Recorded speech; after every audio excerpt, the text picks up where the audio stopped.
बिस्मिल्लाहिर्रहमानिर्रहीम। मुहतरम मुकर्रम सामीन गिरामी, आजकल ये मसला बहुत चल रहा है। लोग पूछते हैं, ख़ास तौर से अटैच लेट बाथ वाले भी पूछते हैं कि जो बाथरूम है, बाथरूम में हम वज़ू कर सकते हैं या नहीं कर सकते, बाथरूम में वज़ू करने का क्या हुक्म है। देखिए, मैं इंशाल्लाह अलग अलग दो तीन टॉपिक यानी दो तीन यहाँ पर पॉइंट्स मैंने नोट किए हैं। इंशाल्लाह अलग अलग इसको आपको समझाने की कोशिश करता हूँ। पहली चीज़ तो ये समझे कि बाथरूम किसको कहते हैं? गुस्ल खाने को, जहाँ पर इंसान नहाता है। ठीक है, तो बाथरूम में वज़ू करना जायज़ है, इसमें कोई शुबा नहीं।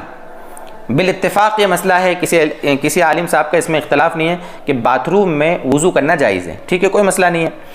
मसला असल यहाँ जाता है कि बाथरूम में जब हम वज़ू करेंगे तो ध्यान ये रखना है कि भाई वहाँ नापाकी ना हो, वो हमारे कपड़े पर, हमारे बदन पर उसके छींटे न पड़े, इसका ध्यान रखें। अच्छे से उस जगह को धो लें, उसके बाद वहाँ पर वज़ू कर लें, चलेगा। अब रह जाता है मसला कि हम वहाँ पर वज़ू के वक्त जो दुआएं हैं उनको पढ़ सकते कि नहीं पढ़ सकते बाथरूम में।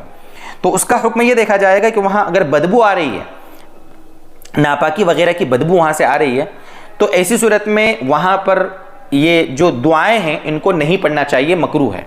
ठीक है, अलबत्ता बिल्कुल साफ़ है, बाथरूम फ्रेश है, बिल्कुल सफाई का एहतिमाम हुआ है और बदबू के बजाय खुशबू अगर आ रही है, अगर ऐसा है तो वहाँ दुआएं भी पढ़ सकते हैं।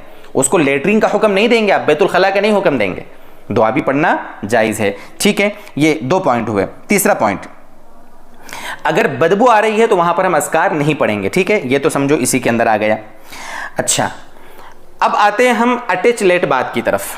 अब अटैच जो लेट बाथ होते हैं आजकल इनका भी बड़ा चलन हुआ है। बहुत सारे लोग तो बोलते थे अटैच लेट बाथ बनाना जायज़ ही नहीं है। नहीं मेरे भाई, अटैच लेट बाथ बनाना जायज़ है, बस औक़ात मजबूरियाँ होती है, जगह की किल्लत का मसला होता है, या वैसे ही अटैच बाथ बनाते हैं तो उसमें कोई हरज नहीं है। अलबत्ता उसमें कोशिश ये करना चाहिए कि लेट बाथ बनाते वक्त पार्टीशन हो, थोड़ा बहुत, कुछ भी वो ऊपर हो, बीच में कुछ आपने मार्बल लगा दिया हो, फर्श लगा दी हो, कुछ भी सेपरेशन किया हो।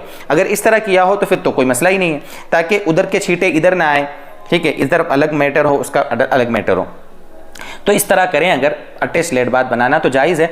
और अटैच लेट बाथ में भी बाथरूम में अगर कोई वज़ू बनाता है तो भी वहाँ कोई हरज नहीं है। हालांकि जस्ट वहीं उसी कमरे में लेटरिन भी है, बैतुल खला भी है, शीट लगी है उसकी उस तरफ, उसके बावजूद हम बाथरूम में यहाँ पर वज़ू कर सकते हैं। फिर यहाँ दुआ का क्या हुक्म है? तो यहाँ भी उलमा ने लिखा है अगर सेपरेट है, सेपरेट से मुराद बीच में सेपरेशन है, पार्टीशन किया हुआ है, तो ऐसी सूरत में यहाँ बाथरूम जो है, अगर वहाँ बदबू नहीं आ रही है तो उस बाथरूम में भी दुआएं पढ़ सकते हैं, कोई मसला नहीं है। और बदबू आ रही है तो फिर कहीं पर भी हो, बदबू वाली जगह में हमें अज़कार और दुआएं वगैरह नहीं पढ़नी है। तो ये मसले थे कुछ, मतलब बाथरूम में वज़ू के मुतालिक कुछ बातें जो बतानी थी, मोटी मोटी बातें पॉइंट की शक्ल में आपके सामने ले आए हैं। मज़ीद इस बारे में आपके जहन में कोई हो कि भाई यहाँ पर वज़ू करना क्या हुक्म है, तो आप कमेंट करें। हमेशा की तरह कोशिश करेंगे कि आपके डाउट को हम क्लियर करें और आपके कमेंट का सही जवाब दें। अगर कुछ अहम ऐसा मसला होता है, अहम कमेंट होता है, अहम सवाल होता है जिससे लगता है कि सामने वाले में तलब है, तो हम ज़रूर उसका जवाब देने की कोशिश करते ही हैं। अल्लाह ताला हमारी इबादतों को, हमारे वज़ू को,